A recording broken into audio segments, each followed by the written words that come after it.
اعوذ باللہ من الشیطان الرجیم بسم اللہ الرحمن الرحیم رب اشرح لی صدری ویسر لی امری واحلل عقدۃ من لسانی یفقہوا قولی رب زدنی علما رب زدنی علما رب زدنی علما۔ آج ہمارا لیکچر نمبر 10 ہے اور لیکچر نمبر 10 میں ہم دیکھتے ہیں ہم کیا پڑھیں گے۔ آپ کو پتہ ہے کہ 13ویں صفحے کے ہمارے پاس 4 اشارے ہیں اور ان 4 اشاروں میں سے ہم آج دوسرا اشارہ پڑھیں گے، اور دوسرا اشارہ ہے برا سودا کفر کا۔ ہاں، برا سودا کفر کا، یہ اس کا پچھلی آیتوں سے کیا تعلق ہے کہ اللہ تعالیٰ لگاتار بنی اسرائیل کے باطل عقائد اور ان کی بد اعمالیوں کو بیان کر رہا ہے۔ وہ حضرت موسیٰ علیہ السلام کی سچی پکی اتباع کرنے والے نہیں تھے۔ ان آیات کی روشنی میں ہم کو اپنا حال چیک کرنا چاہیے کہ کہیں ہم ایسا تو نہیں کر رہے جیسا بنی اسرائیل نے اپنے انبیاء کے ساتھ کیا۔ تو آج کی آیت مبارکہ کے جو اسباق ہیں برا سودا کفر کا، اس کے اسباق درج ذیل ہیں۔ جن لوگوں نے نبی کریم صلی اللہ علیہ وسلم کا انکار کیا، انہوں نے جنت کے اور اللہ کی رضامندی کے بدلے میں اپنے لیے کفر کو خرید لیا۔ ایسے لوگوں پر اللہ کا غصہ ہی غصہ ہے۔ ان لوگوں کو عام سزا نہیں بلکہ ذلیل و رسوا کرنے والی سزا ملے گی۔ تو پہلے اس کی تلاوت کر لیتے ہیں، تلاوت کے بعد پھر ہم اس کا ترجمہ دیکھ لیتے ہیں۔ اعوذ باللہ من الشیطان الرجیم، بسم اللہ الرحمن الرحیم۔ بئس ما اشتروا به انفسهم ان يكفروا بما انزل الله بغيا ان ينزل الله من فضله على من يشاء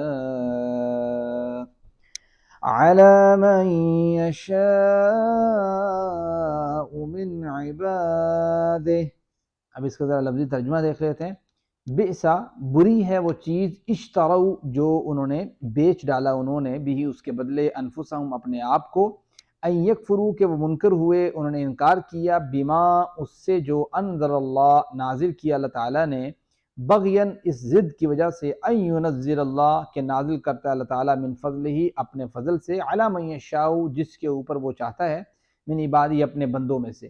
یہ ضد تھی ان کی کہ بھائی ان کے اوپر کیوں نازل کیا گیا ہے، ان میں سے نبی کیوں آیا، ہم میں سے آنا چاہیے۔ اس ضد کی وجہ سے انہوں نے اس کا انکار کر دیا۔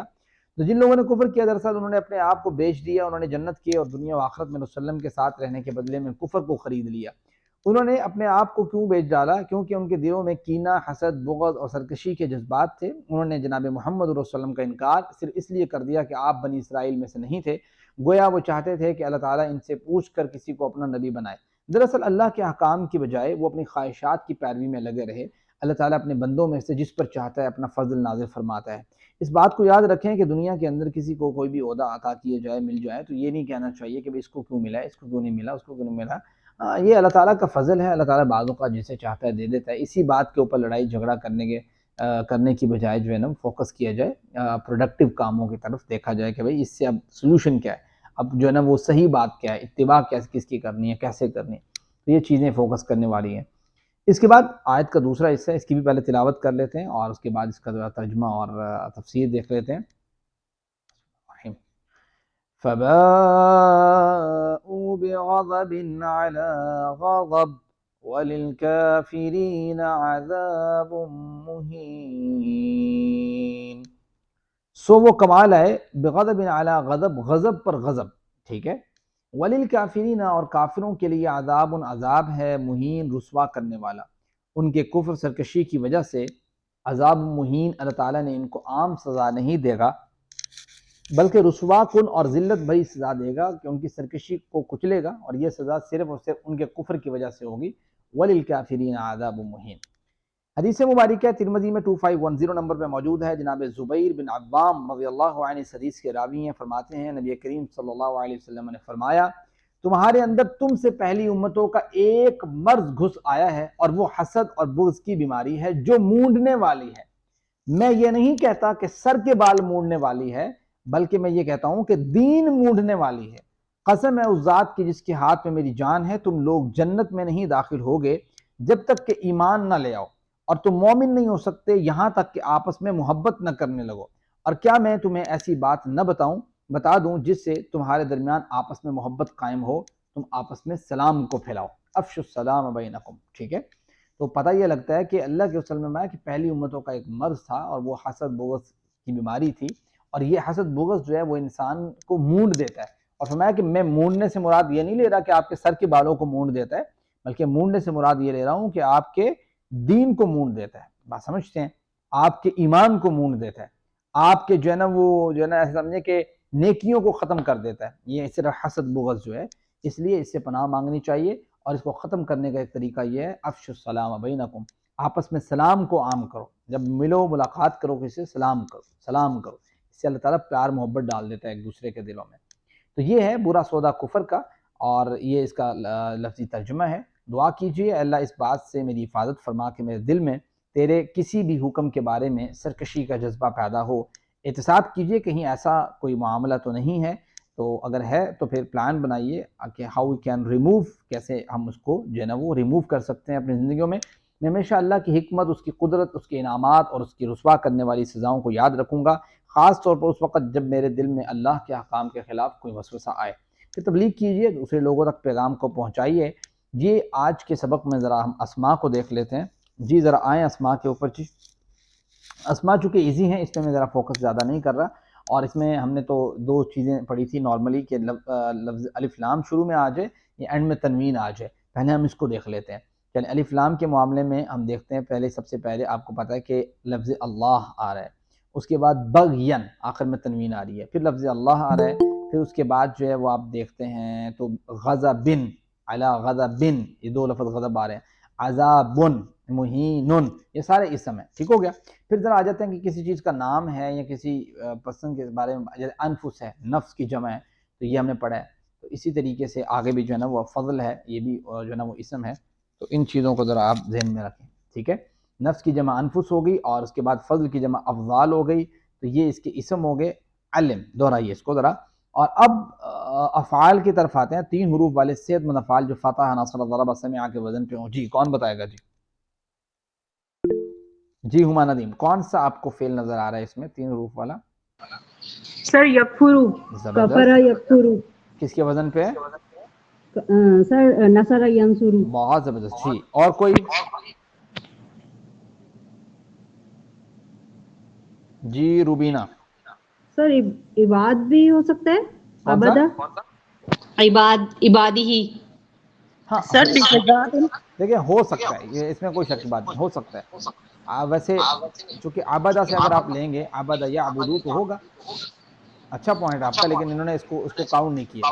خیر، غضب کو کاؤنٹ کیا، تو اب غضبہ جو آپ کو پتہ ہے یہ غضیبہ سمع یسمع کے وزن پہ، بھئی اپنا مائکرو فون آف کریں گے تو میری آواز آپ کو صحیح پہنچے گی۔ تو یہ سمع یسمع کے وزن پہ غضبہ یغضب، اور جو آپ نے عباد بتایا تو یہ بھی عبدہ یعبدو، نصر ینصر کے وزن پہ ہوتا ہے، ٹھیک ہے۔ کفر یکفر، فاتح یفتح کے وزن پہ نہیں ہوتا، یہ تھوڑا سا یہاں پہ مسٹیک ہے، یہ نصر ینصر کے وزن پہ ہوتا ہے، ٹھیک ہے۔ تو یہ سلائڈز میں آپ کو پتہ ہے مسٹیک ہوتی رہتی ہے۔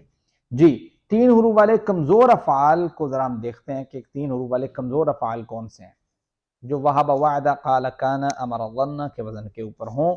جی جی روبینہ، سر بغین، کیسے؟ سر بغین فباؤ، تو کیا بنے گا نا بغین، کیسے بنے گا بغین ہادہ کے وزن پہ سر یغا، بھائی؟ یبغی، ابغی، دیکھیں باغن، بغا یبغی، آپ کیسے پڑھ رہے ہیں اس کو فی ماضی کو؟ بغا یبغی، ہدا یہدی، بغا یبغی، ابغی، باغن، مبغیون، بغی، ٹھیک ہے، یہ اس کا طریقہ ہے۔ اس کے بعد یہ یشاء کا لفظ ہے، بڑا ایزی ہے، پہلے بھی ہم کئی دفعہ پڑھ چکے ہیں، تو یہ شاء، یشاء، شا، ٹھیک ہے، شاء، یشاء، شا، شائن، مشیئن، مشیئتن، ٹھیک ہے۔ اس طریقے سے آپ اس کو ذرا، جی ہما ندیم، سر یہ فباؤ بھی ہوگا؟ جی ہاں یہ با کس کے ساتھ ہوگا؟ آپ پہلے پڑھ چکے ہیں، با یبو، بو، با ان ڈیش بوا، یہ قال یقولو کے وزن پہ، با یبو، بو، با ان ڈیش بوا، ٹھیک ہے، یہ 3 ہو گئے۔ ہدا یہدی کے وزن پہ بغا یبغی، ابغی، باغن، مبغیون، بغی، ٹھیک ہے۔ شاء کس کے وزن پہ ہے جی؟ کسی کے ذہن میں ہے؟